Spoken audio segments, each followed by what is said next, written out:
Still here, are you, Maggie? Hoping to spend more time with my husband, I suppose. Issy, would you believe me if I said no? I didn't think so. Well, believe this, you know you don't deserve him. He is nothing but the spoils of war to you. Nothing more than another piece of property to keep or dispose of at your will. And what is it you want in a man, Margaret? Let me see. Could it be as simple as a few gold bricks? Yes, a few gold pieces enough to replenish the bubbly in your glass and string glittering jewels about your neck. I'm right, am I not? How many drinks have you had today, Maggie? 4, 5, 10? Don't worry, dear, the night is young and you have your bottle to polish off yet. George and I were so very close until he met you. I knew he was going somewhere in this world. But then, so did you, right, love? Don't fool yourself, Maggie. He did not care for you. Not in the same way you cared for him. So sad, really. Now let me see, what was it he called you? Oh yes, it was pal, wasn't it? Oh, but you wanted to be more than his buddy, right, Maggie? You thought you had nabbed yourself a high roller, didn't you? But he didn't want you, did he, darling? And you are the one to be fooled now, aren't you? He does want me now, doesn't he? It is me he comes to for love. You with your cold heart and poisoned soul. Yes, this should have all been mine, not yours. Together George and I would have conquered the world. A silly old maid is what you have become. He needed more and he got it from me, didn't he? More what? Maggie? Drunken nights with someone who has had more men than a common street whore. George wanted a woman with class, breeding and intelligence. For all your efforts, that was never going to be you, darling. Breeding, you say? For certain with me there would be more than one child? But you were the delicate one, weren't you, dear? In order to conceive, one must be willing to give a man pleasure, isn't that right, love? But not you, you're too fragile for the most common of affection. Certainly Cecily must have been conceived by a surrogate? I should slap your face for those cold remarks, Maggie. To say that Cecily is not enough for George is horribly cruel. And to make jokes concerning her parentage. Why, you would kill for a daughter like her, wouldn't you? But it will never be. Not now. That ship has sailed on you, hasn't it, dearest Maggie? You have what was meant to be mine, Issy, but I will have it all soon enough. Your daughter, she loves me too. George saw to that. Bringing her over for Sunday tea while you were napping from such a stressful week of your charities and backgammon tournaments. Yes, she loves me, that girl of yours does. You know what else, dear Issy?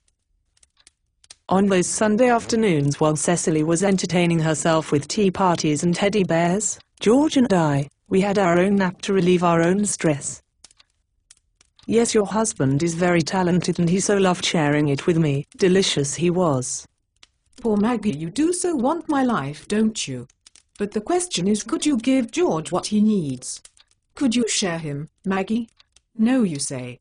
Well, dear, perhaps then it is time for me to spit in your face. You see, there have been many to stand in your shoes.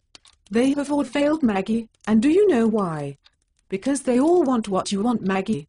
They want my clothes, my diamond ring, my car, my home, and even my child.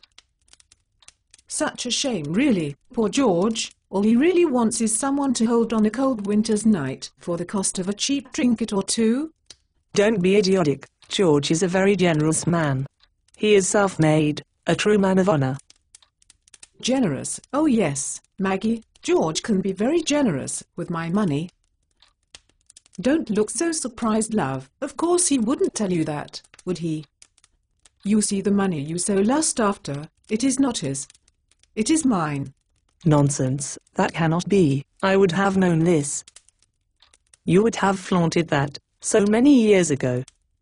Surely George made his fortune after he married you, but that does not make it yours.